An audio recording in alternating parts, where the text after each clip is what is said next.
네, 오늘 우리에게 주시는 하나님의 말씀 보도록 하겠습니다. 마태복음 2장 1절에서 12절 말씀 함께 보도록 하겠습니다. 마태복음 2장 1절에서 12절 말씀입니다. 헤롯 왕 때에 예수께서 유대 베들레헴에 나시며 동방으로부터 박사들이 예루살렘에 이르러 말하되 유대인의 왕으로 나신 이가 어디 계시냐? 우리가 동방에서 그의 별을 보고 그에게 경배하러 왔노라 하니 헤롯 왕과 온 예루살렘이 듣고 소동한지라. 왕이 모든 대제사장과 백성의 서기관들을 모아 그리스도가 어디에서 나겠느냐 물으니 이르되 유대 베들레헴이오니 이는 선지자로 이렇게 기록된 바 또 유대 땅 베들레헴아 너는 유대 고을 중에서 가장 작지 아니하도다. 내게서 한 다스리는 자가 나와서 내 백성 이스라엘의 목자가 되리라 하였음이니이다.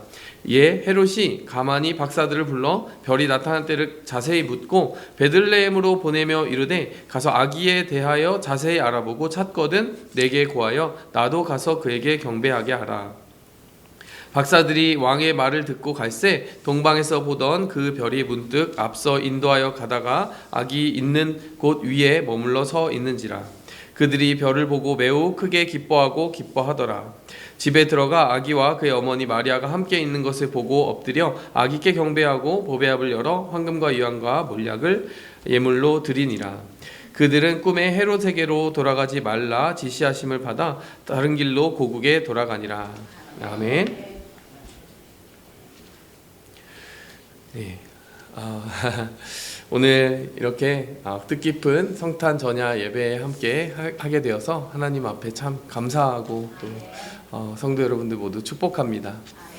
오늘 이 본문 말씀을 통해서 우리가 말씀의 진리를 마음에 새기고 가기 원합니다. 인생 최대의 선물이신 예수 그리스도에 대해서 오늘 이 말씀이 어떻게 우리에게 나누고 있는지, 어떻게 우리가 그 선물을 받아 누릴 마음을 준비할 수 있는지에 대해서 말씀 간단히 살펴보도록 하겠습니다. 선물로 오신 예수님에 대해서 오늘 이 본문 말씀은 우리에게 어떻게 보여주고 있습니까? 사람들이 정말 미처 예견하지 못한 때에 당황스러운 모습으로 예수님이 찾아오셨다라고 하는 그 본문 말씀을 우리는 살펴볼 수가 있어요. 어떤 그룹에게는 그랬다라는 것이에요. 준비되지가 않았습니다. 오히려 그 예수님이 오셨다, 메시아가 나셨다라는 그 소식 때문에 당황하는 그룹이 있었습니다. 그런가 하면 예수님이 오셨다는 소식에 대해서 별다른 관심을 보이지 않는 그룹이 있었고요. 또 어떤 그룹이 있었냐면은 예수님의 나심을 적극적으로 기다리고 준비했던 그룹이 있었습니다. 오늘 이 본문 말씀을 통해서 예수님을 기다리는 그 우리의 마음가짐을 이 세 그룹을 통하여서 살펴보기 원해요. 첫 번째로요. 기다리기는커녕 어떻게 보면 예수님에 대해서 준비되지 않은 그 저기를 품고 살았던 헤롯이라고 하는 한 왕을 보게 됩니다. 오늘 본문 말씀에 보니까 3절 말씀에 헤롯 왕과 온 예루살렘이 듣고 소동했다라고 하는 이 본문 말씀 우리가 살펴볼 필요가 있습니다. 동방에서 어떤 박사들이 왔어요. 메시아가 나셨다라고 하는 자기들 나름대로의 연구 결과를 가지고 온 것입니다. 별을 연구하는 사람들이었는데 그 동방은 바벨론 지역, 고대 바벨론 지역으로 추정이 됩니다. 고대 바벨론 지역에서는 이렇게 점성술이나 천문학을 이용한 그런 어떤 미래를 점치는 그런 학문이라고 해야 될까요? 천문학과 연관이 있는 그런 영역이 좀 학문의 영역이 발달되어 있었을 것이에요. 그리고 그들이 볼 때는 왕의 별이 났다라고 하는 그런 판단이 들었을 때 이 동방의 박사들이 와서 경배하러 온 것이죠. 그랬을 때 헤롯이 그 소식을 듣고 그들을 마주치게 되었을 때 헤롯이 무엇이라고 말합니까? 7절에 보니까 박사들을 불러 별이 나타날 때를 자세히 묻기 시작합니다. 그리고 8절에 이렇게 이야기해요. 그 이유를 이렇게 이야기합니다. 베들레헴으로 갔을 때 아기를 발견하거든 자세히 알아보고 찾았을 때 나에게 고하여라. 나에게 말하여라. 나도 그에게 경배하고 싶다. 하지만 우리는 알고 있습니다. 헤롯이 경배하려는 마음이 아니라 그 아기를 찾아서 이게 처단하려고 하는 시도를 하고 있다는 것을 우리는 알고 있어요. 왜냐하면 헤롯은 그 당시에 굉장히 질투심이 많은 인물입니다. 가족들도 없어요. 자기의 아내도 자기의 자녀들도 자기의 어떤 정치적인 권력을 나눌 것이라고 생각이 들면은 가차없이 목숨을 앗아갔던 인물이 헤롯 대왕입니다. 우리가 역사적인 자료를 통해서 그의 잔인함을 충분히 볼 수가 있어요. 그래서 헤롯은 이 동방 박사들을 통하여서 그들의 순수한 마음을 통하여서 메시아가 어디에 날 것인지 알아보고 이제 그에게 찾아가서 그를 경배하는 것이 아니라 그를 제거하려는 어떤 계획을 가지고 있었죠. 그래서 우리가 이 본문 말씀을 통해서 헤롯의 캐릭터를 한마디로 정리해 본다면은 자기의 마음속에 예수님을 모시기는커녕 어떻게 합니까? 자기가 왕이 되는 자리를 끝까지 지키려고 했던 사람이라고 볼 수가 있을 거예요. 이 본문 말씀이 그냥 헤롯에 관한 말씀이냐, 헤롯의 말씀으로 끝나느냐, 사실은 애석하게도 그렇지가 않습니다. 왜냐하면요, 우리는 보좌의 전쟁을 하고 있기 때문에 그래요. 이 전쟁은 언제부터 시작이 되었느냐? 창세기 때부터 시작이 된 거예요.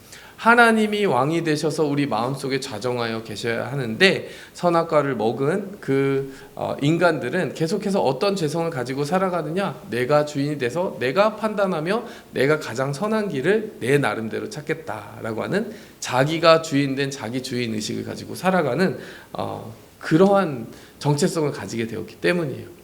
그래서 하나님이 우리 마음의 주인이 되셔야 되겠다라고 할 때, 우리 마음속에 있는, 우리의 마음속에 이렇게 뿌리 내려버린 그 죄성이 계속하여 충돌하는 것이죠. 그러니까 보좌의 싸움을 우리는 싸우고 있는 것이죠. 하나님이 앉으셔야 될 그 마음속 보좌에 다시 한번 하나님을 모실 것인가, 아니면 그 대신에 내 나름대로의 방법으로 내가 왕이 되어서 내 삶의 주인이 되어 내가 이 삶의 주권을 놓치지 않고 끝까지 살기 위해 하나님이 주인 되시는 그 자리에서 하나님을 몰아낼 것인가. 여러분, 이것은 굉장히 실제적인 그런 싸움이라고 할 수가 있습니다. 그래서 인간사의 인류 역사상에, 그리고 우리의 개개인의 삶 속에 가끔 하나님의 뜻에 반하는지 알면서도 그 일을 행하는 일이 왜 발생됩니까? 우리 안에 생생하게 숨쉬는 헤롯의 그런 모습들이, 그림자가 나타날 때가 있다라는 거예요. 우리가 다른 때에 우리가 신앙 고백을 저버린다 정도 수준은 아니더라도, 이렇게 하면 하나님이 분명히 기뻐하시지 않을 것을 알면서도 만일 그 일을 고집하고 끝까지 선택해버린다면 사실은 예수님을 왕의 자리에서 끌어내리는 것과 같다라는 것이죠. 오늘 이 말씀을 통해서 우리는 헤롯의 그림자를 우리 안에서 때로는 성찰해야 한다라는 생각이 들어요. 그래서 예수님을 기다리는 이 마음속에 우리가 정말 헤롯의 모습이 아닌 우리의 보좌를 기꺼이 당연하게 그 보좌에 앉으셔야 되는 예수님께, 우리의 왕이신 하나님께 돌려드릴 수 있는 마음의 자세로 나아가야 될 것을 우리는 다시 한번 묵상해 보게 됩니다. 두 번째로요, 우리가 다시 한번 거울처럼 바라보게 되는 두 번째 부류의 사람은 바로 미지근한 마음으로 구경하는 사람들이었습니다.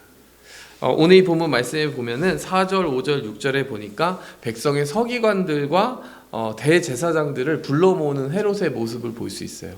이 헤롯과 이 종교 지도자들의 관계는 굉장히 기묘한 공생관계였습니다. 왜냐하면 헤롯은 정치적인 권력을 가진 사람들이었고, 이 종교적인 권력을 이렇게 독점하고 있는 대제사장들과 서기관들은 사실은 서로 굉장히 유익을 줄 수 있는 관계였어요. 어떤 의미에서의 유익이냐면 자기들이 가지고 있는 권력을 끝까지 유지시켜 줄 수 있도록 서로를 향한 어떤 유익을 추구해 줄 수가 있는 것이죠. 종교적인 권력을 가진 이 사람들은 이스라엘 사람들을 잘 그 여론을 정리하여서 이 헤롯 왕가를 받아들일 수 있는 신학적 해석을 만들어 줄 수가 있는 것이고, 헤롯 왕가에서도 대신 그 보호함을 받는 대신에 이 종교적인 지도자들을 이렇게 보호해 줄 수가 있는 거죠. 왜냐하면 이 헤롯 왕가의 뿌리가 사실 정확하게 따지면은 완전 정통 유대인들은 아니었거든요. 에서의 그 가문의 피가 좀 섞여 있습니다. 그렇기 때문에 정통성의 위기를 받고 있었기 때문에 헤롯 가문으로서는 계속해서 대제사장들, 이렇게 종교 지도자들이 이렇게 자기를 인도스 해주는 인도스먼트가 계속 필요했던 거거든요. 근데 이제 재밌는 것은 이 대제사장과 서기관들이 이렇게 헤롯 왕가와 적당한 공생관계를 유지하면서 자기들의 이익을 추구하는데, 오늘 이 본문 말씀에 보면은 아주 치명적인 실수 하나를 합니다.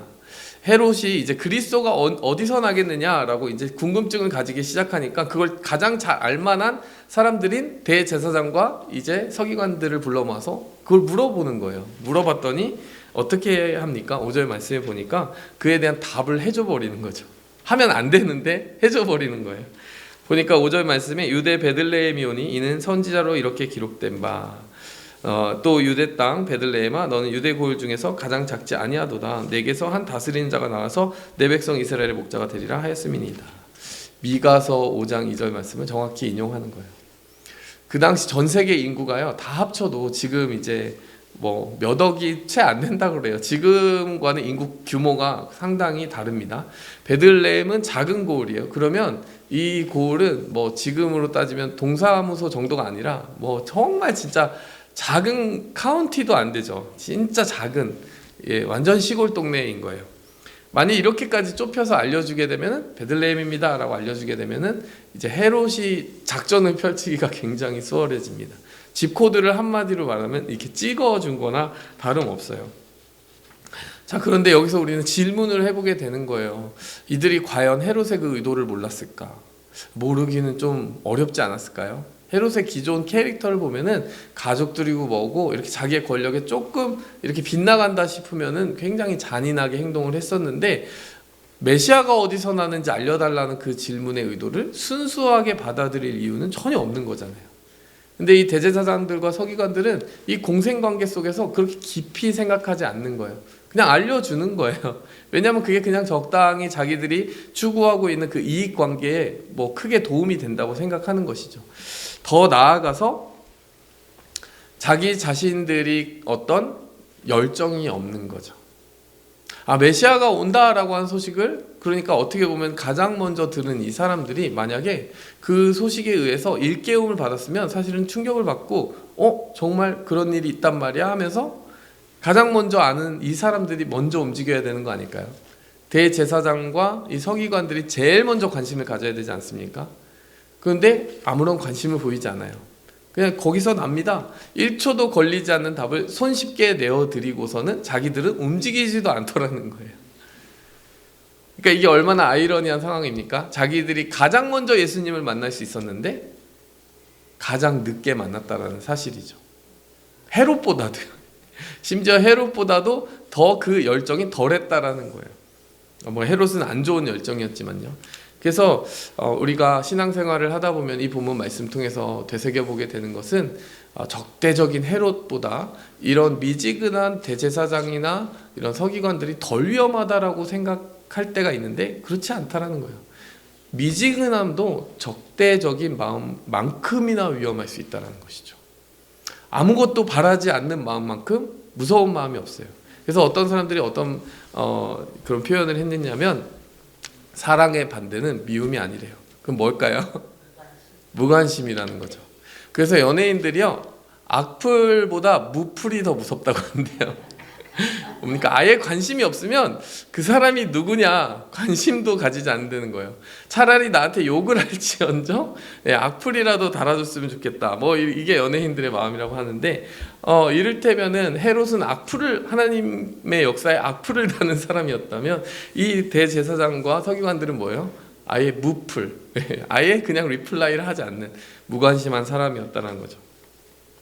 그래서 무관심은 적대감만큼이나 치명적이고, 여러분 나태함은 부지런한 적대감만큼이나 무서운 결과를 낳는다는 것을 우리는 보게 되는 것이죠. 그래서 이 적대적인 헤롯이 이들의 정말 무덤덤한 그런 정보로 말미암아 그런 적대적인 그런 행위를 이어갈 수 있도록 빌미를 제공했잖아요. 그러니까 여러분 이 말씀을 보면서 우리가 거울 삼을 수 있는 것은요, 내 마음속에 혹시나 예수님은 너무나 잘 알고 있어요. 정말 1초 만에 예수님에 대해서 줄줄 말할 수 있어요. 서기관과 대제사장처럼 성경에 대한 지식이 해박해요. 심지어는 신앙생활 경험도 너무 많아요. 그런데 내 마음이 차갑게 식어 있다면 하나님이 보실 때 헤롯보다 결코 더 낫지 않다라고 하는 것을 마음속에 돌아보기 원합니다. 마지막 부류가 있어서 우리가 위안을 받게 되는 것 같아요. 그 부류가 바로 우리가 되기 원합니다. 기다리고 찾아가 만났던 사람들이 있어요. 동방박사들입니다. 동방박사들은 이 점성술과 천문학을 이렇게 아주 전문적으로 다루었던 사람들로 알려져 있습니다. 근데 여기 보면은 영어로 매지션이라고 나와 있거든요. 박사 이렇게 나와 있습니다. 근데 이 직위가 사실은 성경에 처음 등장한 건 아니에요. 어디 등장하냐면 다니엘서에 등장합니다.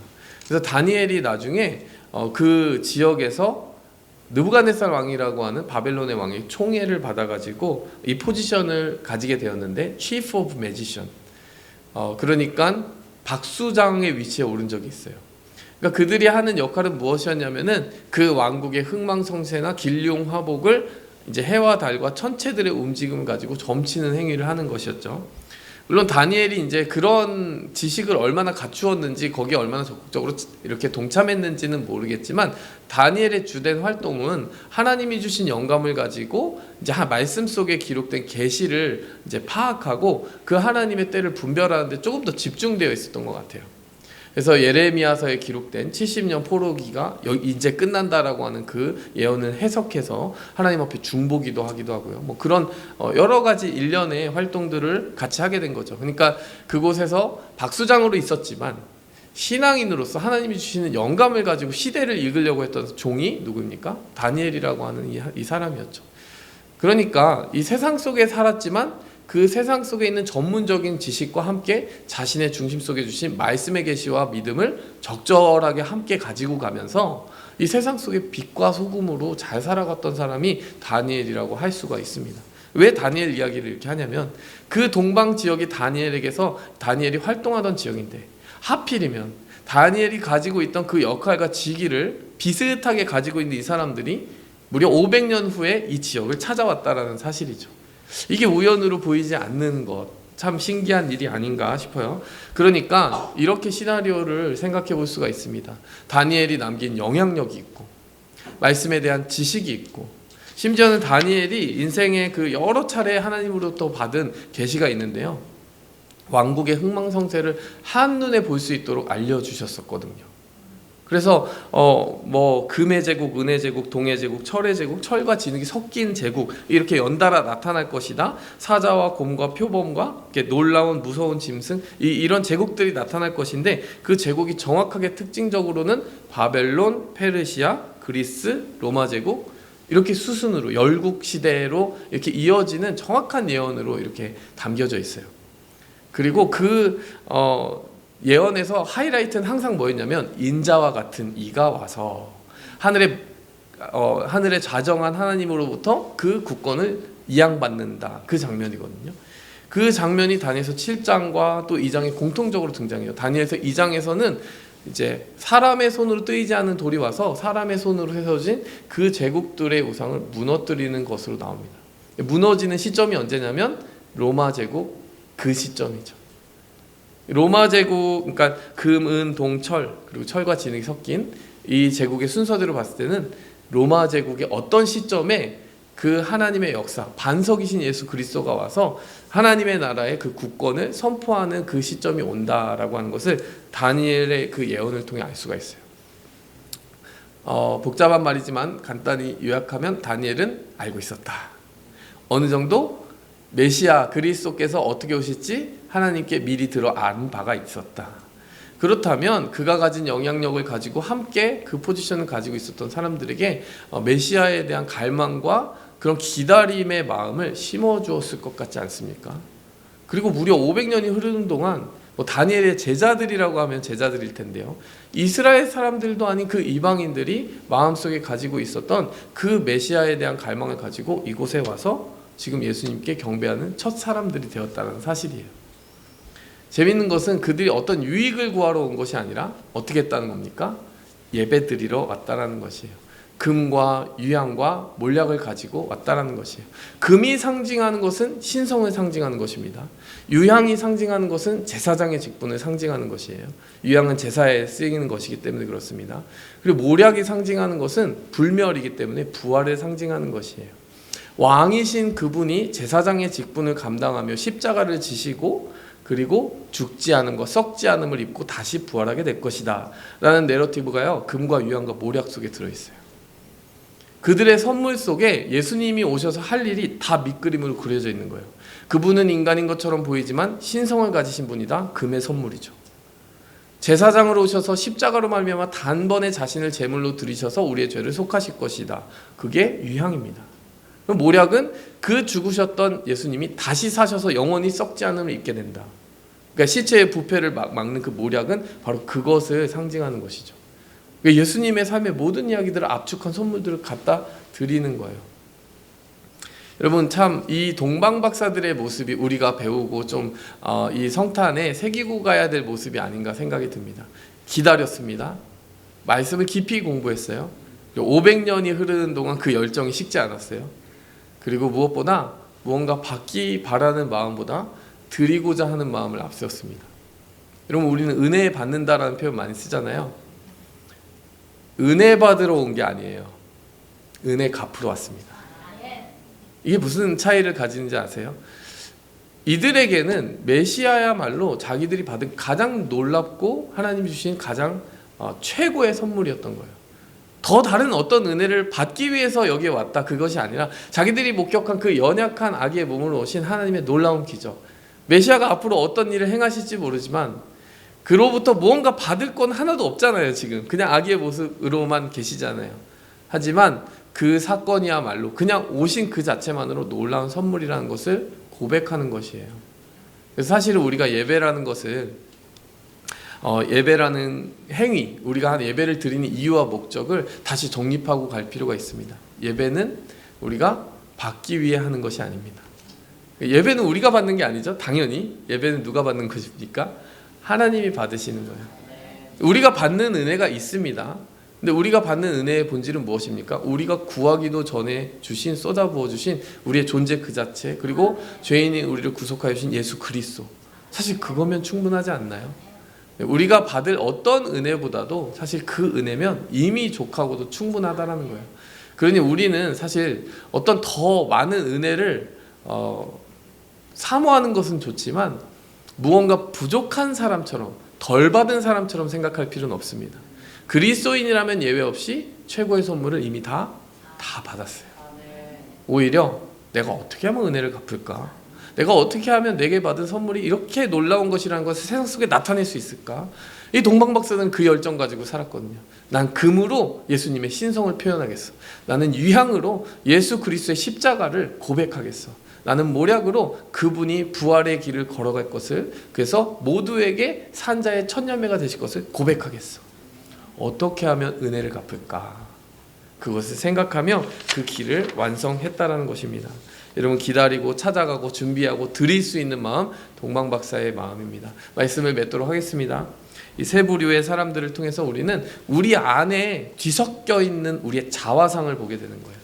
헤롯처럼 적대적일 때도 있어요. 하나님께 반항할 때도 있어요. 근데 그보다 덜 위험하지 않은 미지근함도 있어요. 뭐 예수님이 오신다는데 그게 무슨 그렇게 큰 대수인가? 그냥 내 인생이 너무 바쁘고 분주하니까 그분의 자리가 없는 것도 굉장히 치명적인 일입니다.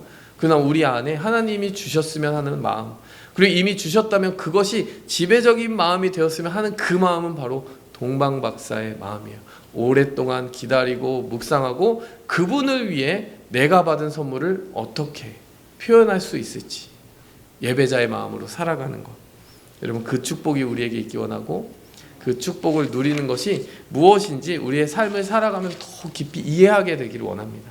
함께 기도하겠습니다.